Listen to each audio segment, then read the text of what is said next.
स्वागत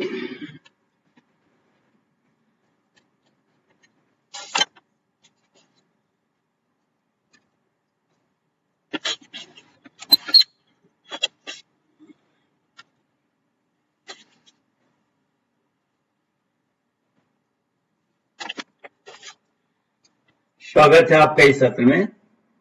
और आज आपके लिए एक नया टॉपिक, ट्राइबल मूवमेंट, जनजातीय आंदोलन।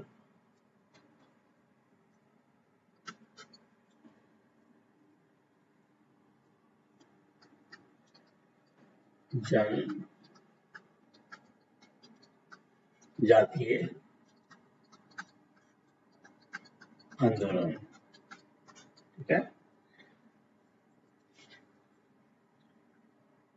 ये जनजातीय आंदोलन है, ट्राइबल मूवमेंट है। इसका समझ लीजिए कि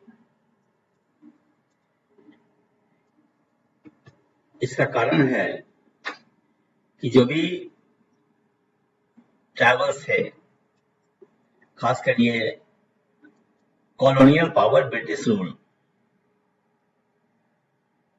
के दौरान, ब्रिटिश इंडिया के दौरान, travels from the different corners of the country went for the protest.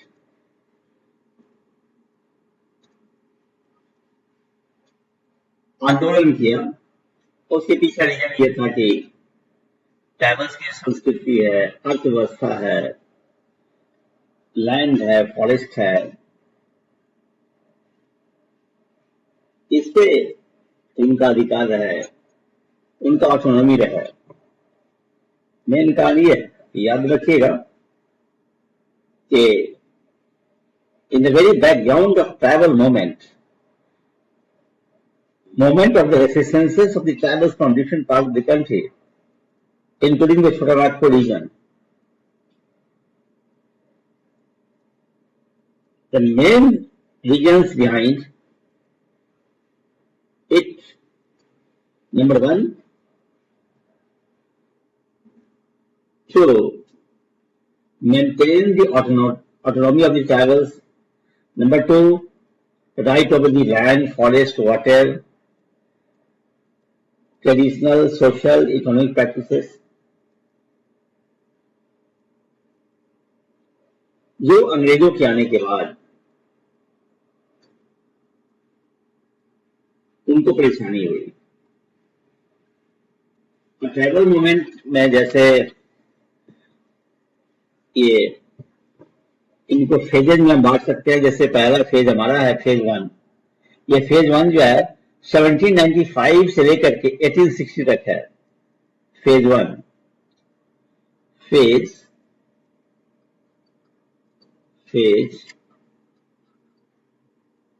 1, right. इसका ड्यूरेशन है 1795, 1795 to 1860, 1860। ये जो हमारा अर्ली मुंडा अपराइजिंग है वो फर्स्ट फेज में आता है। अर्ली मुंडा अपराइजिंग, ठीक है। आते हैं तो सेकेंड फेज की बात करते हैं, फेज 2 की। फेज 2 जो है ये 1860 से 1860 से लेकर के ये 1920 के बीच है ये। और इस दौरान कोया रिवेलियन हुआ था एक एग्जाम्पल के रूप पे, कोया रिवेलियन। फिर हम आते हैं फेज 3 का। और फेज 3 का जो ये ड्यूरेशन है 1920 से लेकर के 1947 तक है। और इसमें हमारा ताना भगत मूवमेंट है एग्जाम्पल के रूप में। ताना भगत आंदोलन मूवमेंट। रामपा डिवीजन भी है,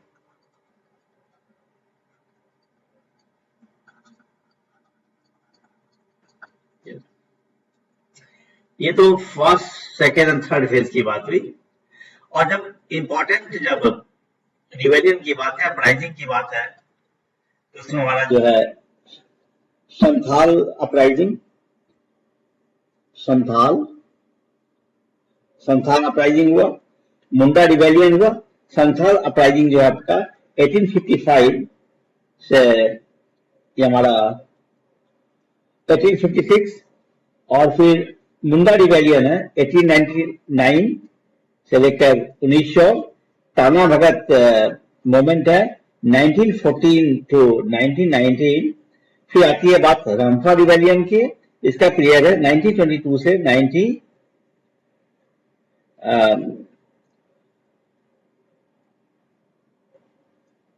फिर आती है बात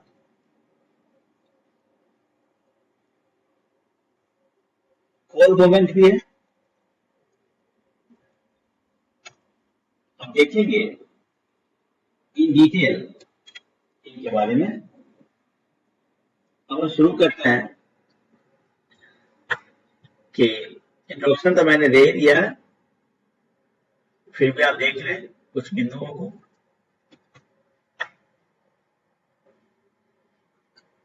About Taiwan movement, Taiwan in India actively participated in putting impediments before the British colonial rule, much like other social groups. Right? These movements can be categorized into two types: resistance against local exploiters, जो भी स्थानीय लोग थे जो उनका शोषण करते थे, उनके विरुद्ध में आवाज, जैसे लोकल जो एक्सप्लॉइट करने वाले में थे लैंडलॉर्ड्स, जो भी जमींदार थे, money lenders, traders, contractors, government officials and Christian missionaries. ये देखिए पॉइंट यहाँ पे है। फिर नेक्स्ट पॉइंट है कि we are talking this point and next now come to this point number 2, movements that joined the border Indian national struggle for independence. Right?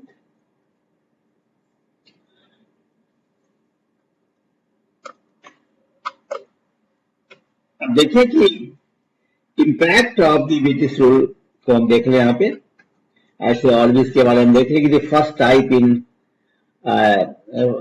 Type is considered anti colonial since it targeted groups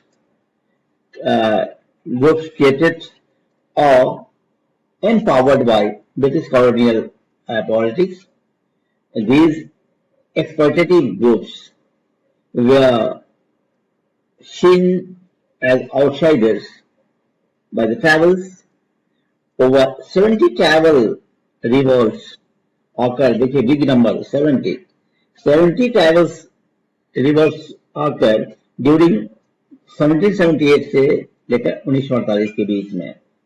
1778 से लेकर के 1948 के बीच में 70 tribals revolts हुए थे। अब impact of the British policy on tribals, अभी tribals पर ब्रिटिश पॉलिसी का क्या इम्पैक्ट पड़ा इसको हम लोग देखते हैं।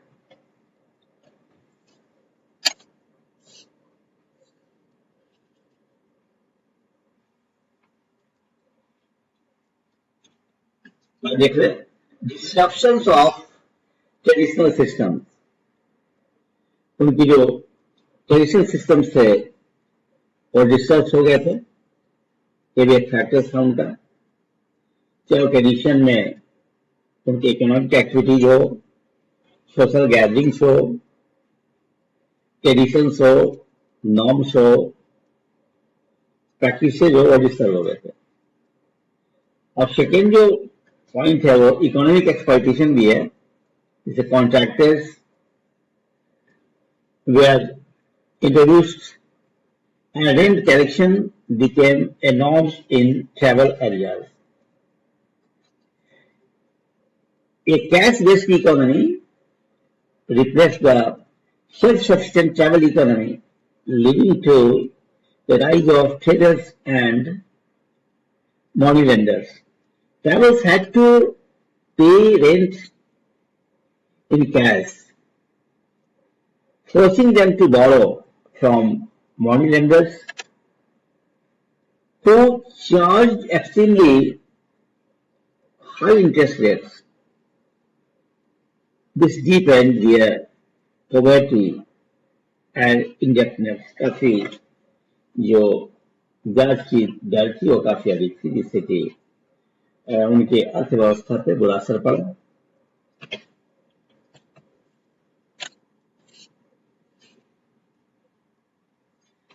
Next point here, introduction of the market economy improved communication and transportation, connected isolated travel regions to the broader market economy, disrupting their local sufficient lifestyle.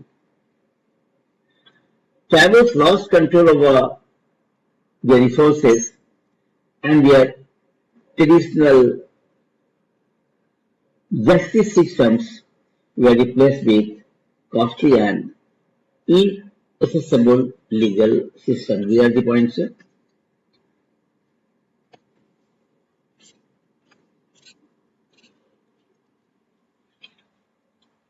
And now come to see the role of outsiders.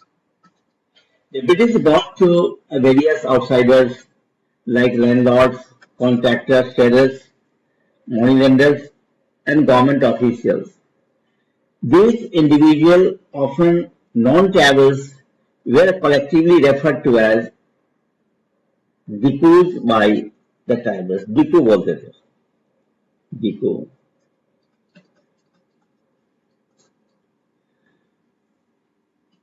These bhikkhus exploited the travels in collaboration with the British administration.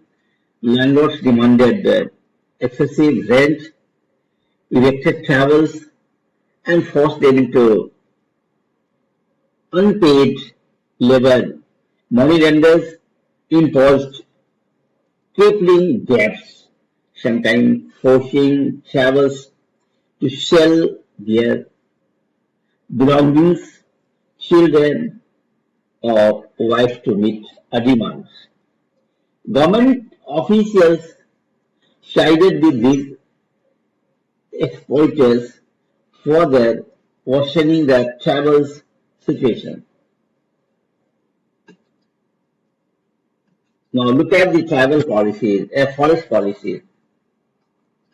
Restrictions on forest rights. Travelers traditionally enjoyed rights to use forest resources, but the British forest policy 1884 याद रखिएगा 1884 curtailed these rights. Developmental projects like telegraphs, roads, and railways disrupted the natural forest covered economy, favoring outsiders, that is, the bhikkhus over travels.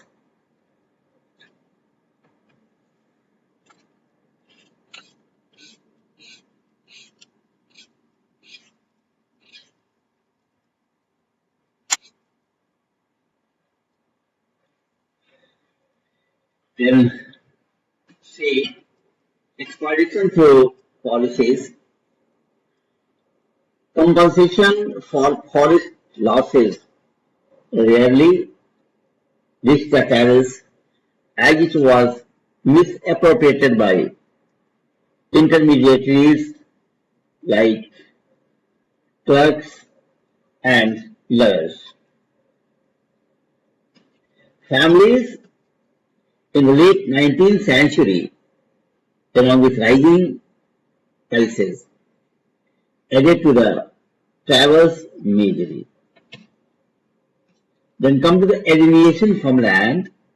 For tribals, land was not just a means of survival, but also held deep spiritual significance, being considered a gift from their ancestors. British policies recognize the rights of landlords and moneylenders over tribal lands, alienating tribals from the land and threatening their existence. This systematic exploitation and disruption of tribal life under British rule led to numerous tribal revolts, reflecting their resistance to these injustices and their desire to preserve their traditional way of life.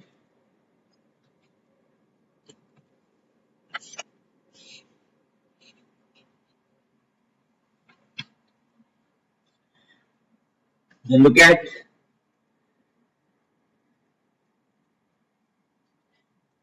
more points.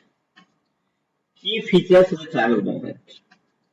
Tribals revolted against exploitation and oppression by outsiders, referred to as Diku, I told you, which included landlords, moneylenders, contractors, missionaries, and British officials. The movement arose addresses injustices like loss of land, eviction, separation of traditional rights, increased rent, and other forms of exploitation. Many movements also sought reforms like transferring land ownership to the traders and abolishing oppressive systems. Though primarily focused on social and religious issues, these movements often merged with the broader Indian national movements such as no tax campaigns.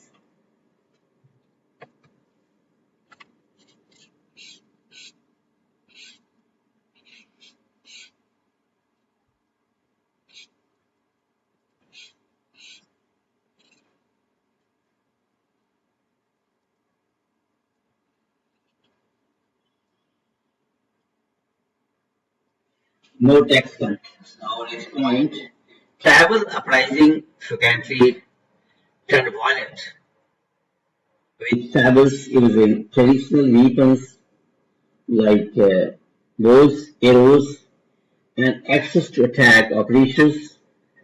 These uprisings brutally and introduced protective administration in tribal areas as they believed regular laws were unsuitable for tribal regions. Sorry. Now, tribal movements की category की बात करते हैं, जैसे movements against exploitation by outsiders. Example: Santhal movement, Birsa movement. Next come to the next point: movements against economic deprivation. Example: Gond uprising. Then come to the movements with separatist tendencies. Say, example: Naga and Mizo movements.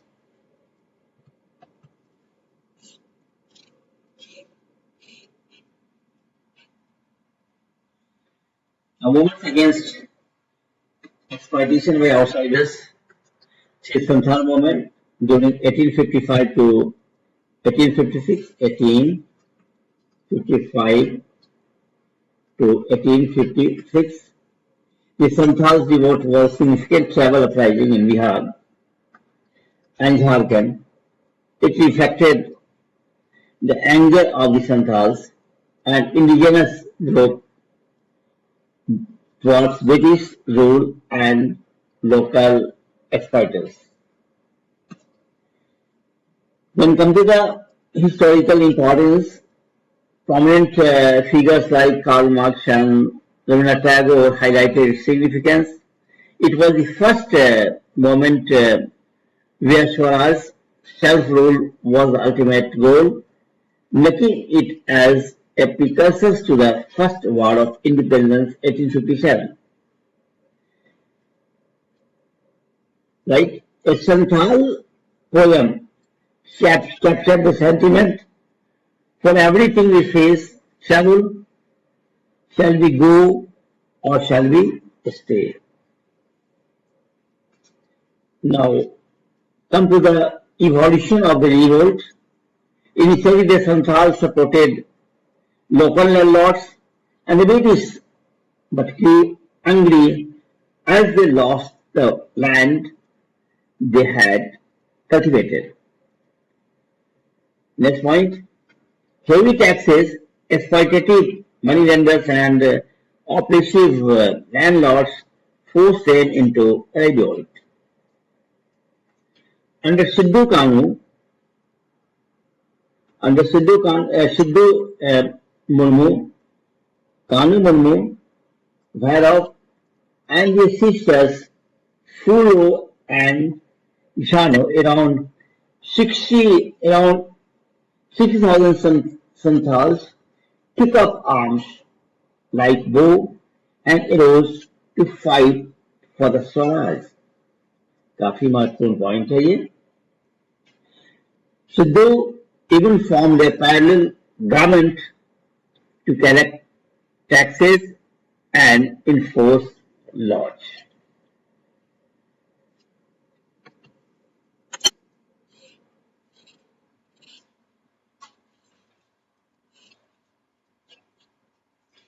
Now come to the causes of Santhal movement.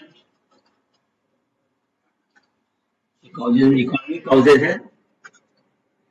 Next हमारा religious causes है, social and political causes है, immediate causes है. अब आप देखिए इसमें immediate causes में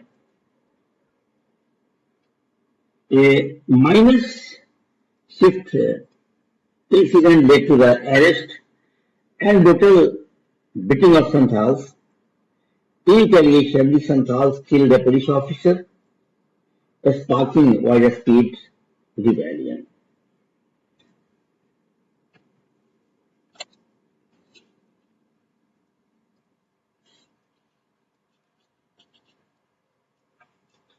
Now, next to the causes, come to the consequences. What is the output? Output में क्या हुआ? Output of Santhal movement. परिणाम क्या हुआ Santhal movement का? Brutal suppression, martial law was declared, and over 14,000 troops were deployed to crush the revolt.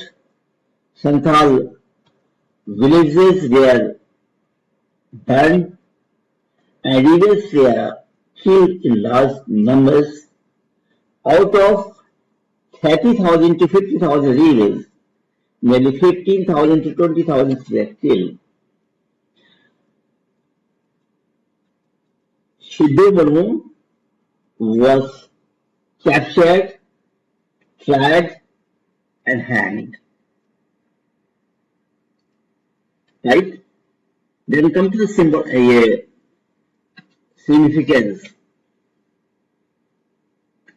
Though brutally suppressed, the Santhal has remains a symbol of resistance and India's first organized tribal struggle for freedom. The rebellion highlighted the Santhal's deep connection to their land and their determination to resist exploitation. How Santhal revolt stood out? It emphasized Swaraj as the primary goal, unlike other tribal revolts that were more localized. The Santhals displayed extraordinary unity and resolve setting a precedent for future independence struggles.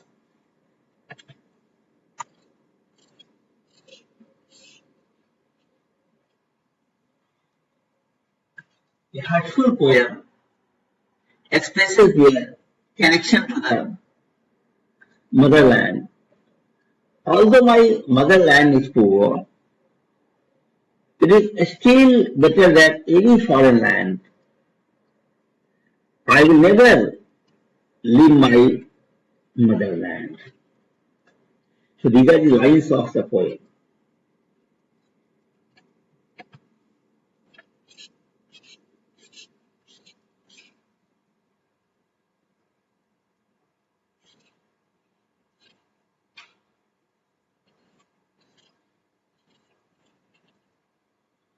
So this way we began with the Tamil movement and we have discussed Visanthal movement.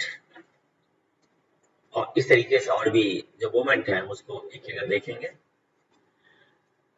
मैं आशा करता हूं कि आप विश्वास के साथ जीत के इरादे के साथ आप मेहनत कर रहे होंगे, अनुशासन से राइटिंग वर्क्स भी करते होंगे। आप सफल होंगे तो मुझे काफी अच्छा लगेगा और उसमें आपकी सफलता में मेरी भी सफलता निहित है। इसलिए काफी मेहनत करें और एग्जाम में सफल होइए।